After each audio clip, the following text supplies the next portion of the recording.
everyone, this is Aparajita from evidyarthi.in और आज हम करने वाले हैं आपका सिविक्स बुक से वही चैप्टर नंबर करने वाले हैं 8 कन्फ्रंटिंग मार्जिनलाइजेशन के MCQs। तो चलिए इसकी जर्नी पे चल पड़ते हैं। पहले आपको evidyarthi.in की वेबसाइट पे आना है, फिर हम मेन मेन्यू पे क्लिक कर देंगे तो भाई आ जाएंगे स्कूल्स पे। ठीक है, स्कूल्स पे क्लिक करने के बाद आप डायरेक्ट पहुंच जाएंगे अपनी मंजिल सिविक्स पे। तो सिविक्स पे क्लिक कर देते हैं जल्दी से। सिविक्स पे क्लिक करने के बाद सिविक्स क्लास 8 से सारी रिलेटेड यहाँ पे चीजें आ गई हैं। अब जैसे आप देखिए यहाँ आ गया है revision note, previous year question paper, सब कुछ यहाँ पे आ गया है। तो जब आप MCQ पे क्लिक करेंगे तो MCQs आ जाएंगे। भाई कौन से चैप्टर का हमें करना था भाई कन्फ्रंटिंग मार्जिनलाइजेशन। तो इसके ऊपर क्लिक कर देंगे एंड देन हम पहुंच जाएंगे भाई हमारी जर्नी पे। हमारी जर्नी यहीं पे खत्म हो जाती है। Isn't that easy? यहाँ पे पहुंचना भाई बहुत ही ज्यादा आसान था। चलिए ज्यादा बकबक ना करके क्वेश्चन पे ध्यान देते हैं। क्वेश्चन नंबर 1 आ जाता है, Who out of the following are facing inequality due to marginalization? तो मार्जिनलाइजेशन का मतलब होता है कि किसी एक पर्टिकुलर अलग ग्रुप को बहुत अलग नजर से देखना, मतलब उनको हर चीज से दूर रखना, उनके सोशल इकोनॉमिक राइट, आपको जो जो चीजें मिल रही है वो चीजें उनको ना मिलने देना, बेसिकली बिल्कुल अलग तड़ी पार देखना, उसको मार्जिनलाइज ग्रुप बोल दिया जाता है। ठीक है, so Dalit, women, Adivasi, all of them, these are our options. तो कौन कौन से ग्रुप इनइक्वालिटी फेस कर रहे हैं?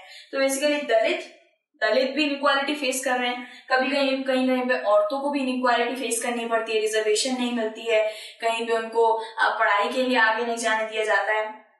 फिर आ जाती है आदिवासियों की बात। आदिवासी जो ट्राइबल पीपल होते हैं, जो हमें सबसे ज्यादा छत्तीसगढ़, झारखंड, बहुत जगह मिलेंगे। तो बेसिकली ये 3 ग्रुप है जिनको inequality at some extent face करनी पड़ती है। तो all of them will be the right answer. अब आ जाते हैं क्वेश्चन नंबर 2 पे, which is the article of constitution that states that untouchability has been abolished. अब आर्टिकल हमारे कॉन्स्टिट्यूशन में, संविधान में ऐसा कौन सा आर्टिकल है जो हमें बताता है कि अनटचेबिलिटी अबॉलिश हो गई है? अब भाई बात में आपको बता दूं कि आर्टिकल 17 करके बहुत अच्छी उम्दा मूवी है जिसके अंदर मैनुअल स्कैवेंजिंग और अछूतता यानी कि अनटचेबिलिटी, अतिशूद्र भी बोला जाता है, हरिजन भी बोला जाता है, इन सब चीजों के ऊपर उसके ऊपर बहुत अच्छा एक मॉरल लेसन बताया है। ठीक है, सो बहुत अच्छी मूवी है, do check it out. But आ जाते हैं हमारे ऑप्शंस पे। अनटचेबिलिटी बैन करने के लिए कौन सा आर्टिकल लगाया गया है भाई? आर्टिकल 16, 18, 28, 17।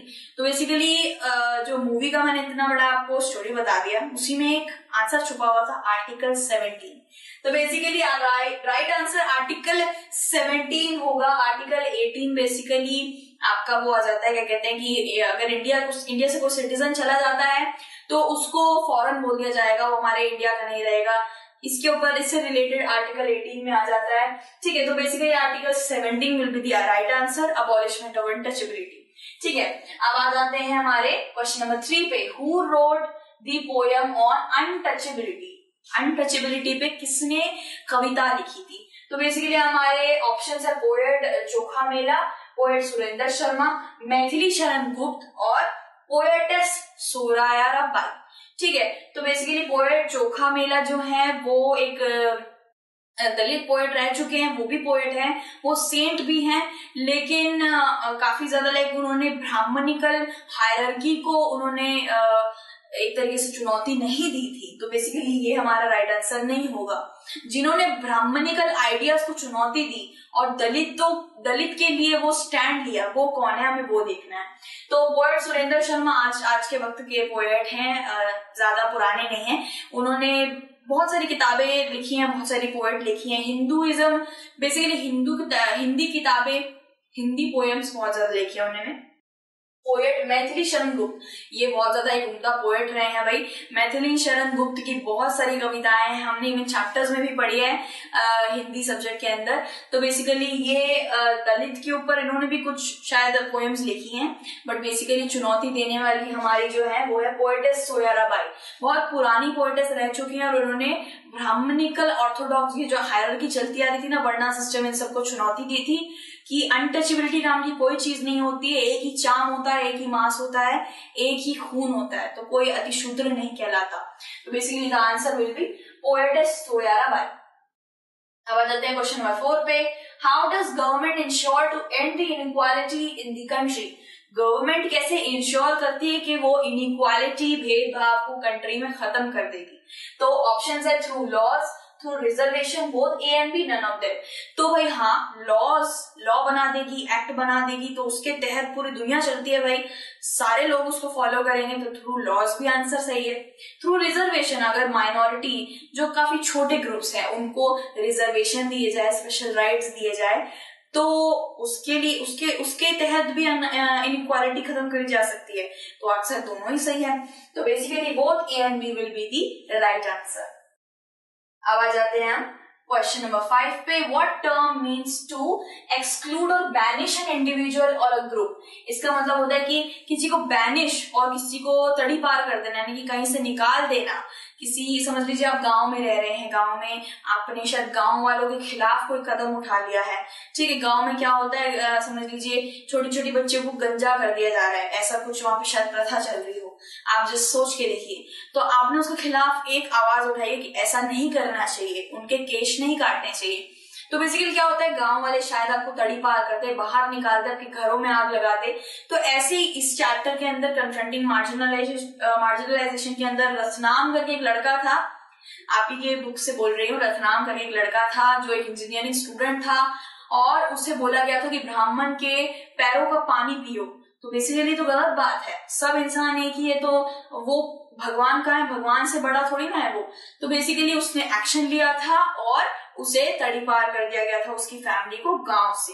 तो बेसिकली किसी को बैनिश यानी गांव से तड़ी पार कर देने को ऑस्ट्रेसाइज बोला जाता है, जो शायद आपकी बुक के अंदर भी एक वर्ड है ऑस्ट्रेसाइज। तो दलित तो नहीं होगा, एससी शेड्यूल कास्ट भी नहीं होगा। बेसिकली बैनिशिंग करने को क्या बोला जाता है, तो बैनिशिंग करने को ऑस्ट्रेसाइज बोला जाता है, ठीक है। बेसिकली आपको यही देखना है कि आपके क्वेश्चन से रिलेटेड जो ऑप्शन सबसे ज्यादा मैच कर रहा है वो आपको उस पर क्लिक कर देना होता है, बिल्कुल बिना सोचे समझे, ठीक है। सो क्वेश्चन नंबर 6 है, पर्सन और a group that can express themselves and their view strongly. एक पर्टिकुलर इंडिविजुअल, एक पर्टिकुलर इंसान जो अपने जो इरादे हैं, जो अपनी बातें हैं, वो स्ट्रांगली सबके सामने रख सकता है with full of confidence, full of भरोसा एंड ऑल, तो उस इंसान को क्या बोला जाएगा? ऑप्शन है assertive, representative, forceful person, none of them. अब एक फोर्सफुल पर्सन, एक जुटलालू पर्सन, क्या उसकी कोई बात सुनना भी चाहेगा? वो तो अपने एंगर से बोल रहा होगा, तो ये भी गलत होगा आंसर। नन ऑफ दीज भी गलत होगा। रिप्रेजेंटेटिव आ जाता है जो हमारी बातों को सामने रखता है पार्लियामेंट के अंदर, लेकिन यहाँ पे ये नहीं बोल रहे हैं कि कॉन्फिडेंस के साथ रखता है कि नहीं, स्ट्रांगली रखता है कि नहीं। तो बेसिकली रिप्रेजेंटेटिव हर तरीके के होते हैं, कोई हंसी मजाक वाला होता होगा, कोई गुस्से वाला होता होगा। ऐसा एक इंसान जिसको स्ट्रांग और कॉन्फिडेंटली बोला जाए तो उसको बोला जाएगा टर्म असर्टिव, उस इंसान को असर्टिव बोला जाएगा। जैसे कि आप हैं, आप स्ट्रांग एंड कॉन्फिडेंट, तो basically assertive will be right answer. Question number 7 है, who was Kabir by caste? Kabir Singh की बात नहीं हो रही है भाई, कबीर सिंह मूवी से, तो कबीर सिंह बाय कास्ट, तो कबीर, मैं भी कबीर सिंह बोल पड़ी, कबीर दासा की बात हो रही है यहाँ पे। कबीर दास जो एक पोएट रह चुके हैं, बहुत ज्यादा नाम है भाई उनका, उनको कौन नहीं जानता है। कबीर के दोहे, कबीर की पंक्तियां, कबीर की साखियां, कितनी सारी इसकी हमने सुनी है पोएम्स, और अभी भी ये हमारे मॉरल की तरह काम करता है, बहुत ज्यादा एक जोश भर देता है। तो बेसिकली कबीर कास्ट क्या था कबीर का? तो बेसिकली कबीर जब बचपन में थे, उनको उनकी माता ने एक टोकरी में डाल के बहा दिया था, सेम एज कृष्ण की तरह। तो वो एक मुस्लिम फैमिली के हाथ में लग गए थे, ठीक है। तो मुस्लिम फैमिली के हाथ में लगे थे, मुस्लिम वो जो फैमिली थी वो वीवर्स की फैमिली थी। तो the answer will be weavers. कुम्हार नहीं होगा, बार्बर भी नहीं होगा, मेसन भी नहीं होगा। बार्बर होते जो बाल काटते हैं, कुम्हार और मेसन की एक जाति है। तो आंसर विल बी वीवर, जो बुनाई करते हैं, जो कपड़े का काम करते हैं, ठीक है। तो नेक्स्ट पे आ जाते हैं क्वेश्चन नंबर 8 है, which type of poem Kabir wrote? ये भी सेम कबीर जी के ऊपर है। कबीर कैसी साखियां लिखते थे, कैसी पोयम्स लिखते थे, कैसी कविताएं लिखते थे? तो ऑप्शन है भक्ति ट्रेडिशन, वीर रस, रिवॉल्यूशनरी, नन ऑफ दीज। तो रिवॉल्यूशनरी पोयम्स तो कबीरदास ने नहीं लिखी है। रिवॉल्यूशनरी पोएम्स जब इंडिया आजाद हो रहा था तो उस वक्त बहुत सारे कवियों ने लिखी होगी, लेकिन कबीरदास ने भक्ति ट्रेडिशन और हिंदुइज्म पे सबसे ज्यादा पोएम्स लिखी हैं।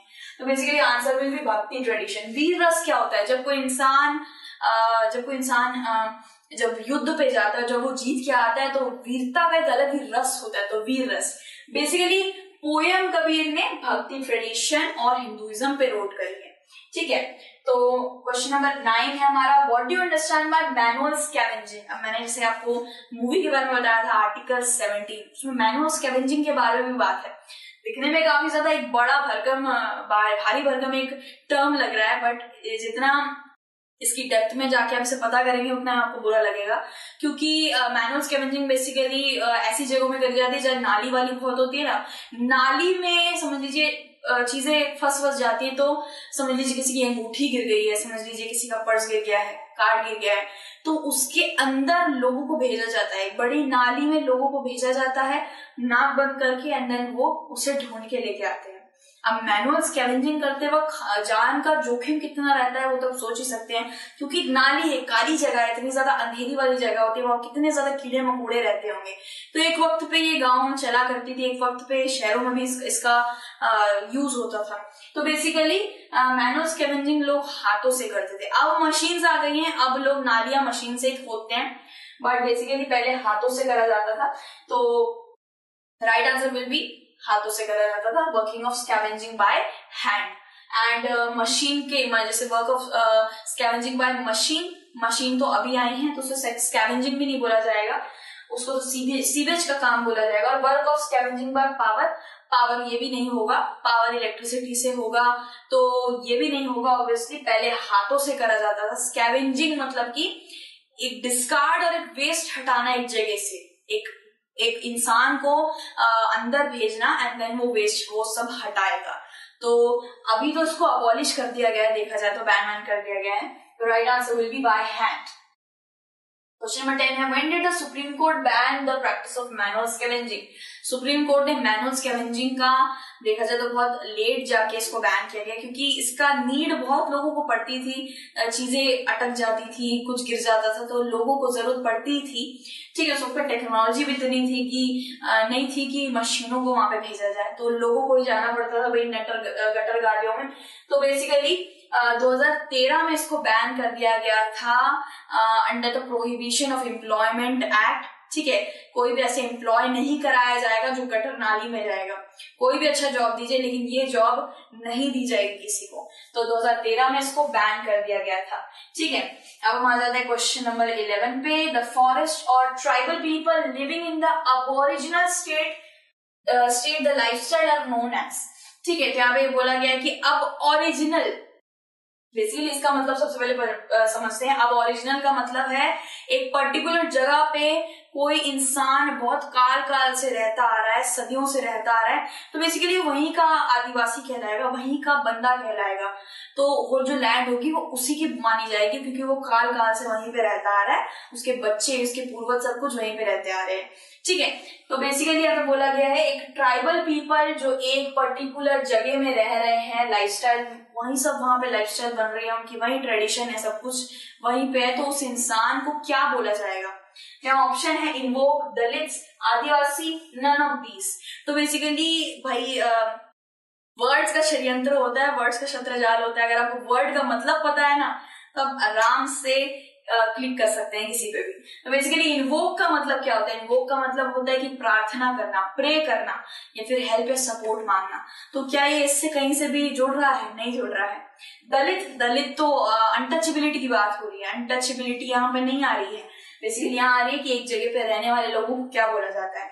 तो आंसर होगा आदिवासी। आदिवासी उसे बोला जाता है जो आदि काल से एक जगह पे वासी बन के बैठा है, आदिवासी। तो हमने कर लिया भाई। 12th क्वेश्चन पे आ जाते हैं, which act is important for Adivasis. अब जैसे हर चीज के लिए एक एक्ट, लॉ बनाया गया है संविधान के अंदर, वैसे आदिवासियों के लिए भी एक एक्ट बनाया गया है। तो एक्ट 1989, 1990, 1991, 1996। तो एक्ट 1989 बनाया गया था आदिवासियों के लिए, प्रोहिबिशन ऑफ एट्रोसिटी एक्ट, जिसके तहत अगर किसी भी आदिवासी के खिलाफ कुछ भी होता है, उसको चोट पहुंचाई जाती है या उसको मार्जिनलाइज कर दिया जाता है, तो वो पुलिस कंप्लेन लिखवा सकता है इस एक्ट के तहत, एक्ट 1989। एक्ट 1991 में तो अर्थ समिट हुआ था भाई, एजेंडा 21 ये सब हुआ था। एक्ट 1990 और 1996 भी ये मायने नहीं रखते, बेसिकली राइट आंसर होगा एक्ट 1989। ठीक है, देन हम आ जाते हैं हमारे क्वेश्चन नंबर 13 पे। Who needs to constantly work to bring equality and dignity for all. Constantly equality लाने का काम तो भाई गवर्नमेंट का होता है, गवर्नमेंट ही हमें इक्वालिटी देती है, लिबर्टी देती है, लेकिन यहाँ बात डिग्निटी की भी हो रही है। डिग्निटी यानी कि सेल्फ रिस्पेक्ट। क्या मेरे को मेरा सेल्फ रिस्पेक्ट गवर्नमेंट लाके देगी? नहीं ना। अगर मैं कहीं पे बदतमीजी करूंगी, शरारत करूंगी, तो बेसिकली मैं अपना ही सेल्फ रिस्पेक्ट खो दूंगी। तो बेसिकली सेल्फ रिस्पेक्ट लेके इंसान को खुद ही काम करना पड़ता है। ठीक है, सो गवर्नमेंट और पीपल अपना डिग्निटी खुद लेके आते हैं और गवर्नमेंट हमें इक्वालिटी दिलाती है। तो दोनों ही आंसर सही होंगे, आंसर है बोथ ऑफ देम। ठीक है, अब हम आ जाते हैं भाई हमारे रिजल्ट की तरफ। हमारे रिजल्ट आ जाता है 13 आउट ऑफ 13 हमने करेक्ट आंसर दे दिए। जितना भाई इसको आप एक्सपर्ट बन जाएंगे अगर आप जितना प्रैक्टिस करते रहेंगे। ठीक है, आई नो आप एक्सपर्ट तो हैं, बट ये काफी ज्यादा काम का है। ठीक है, सो बेसिकली अगर आपको किसी भी तरीके की स्टडी रिलेटेड हेल्प चाहिए, आप evidyarthi.in की वेबसाइट पे जाइए। हिंदी मीडियम, इंग्लिश मीडियम दोनों में सारी चीजें उपलब्ध मिलेंगी। सारी चीजों के मतलब में MCQ, previous year question paper, ई बुक, सब कुछ आपको मिल जाएगा। टोटली फ्री वेबसाइट है ये, और फिर से मिलेगी अनदर चैप्टर के साथ या फिर एक एमसीक्यू के साथ। टिल देन अपना ध्यान रखिए, टेक केयर, बाय बाय।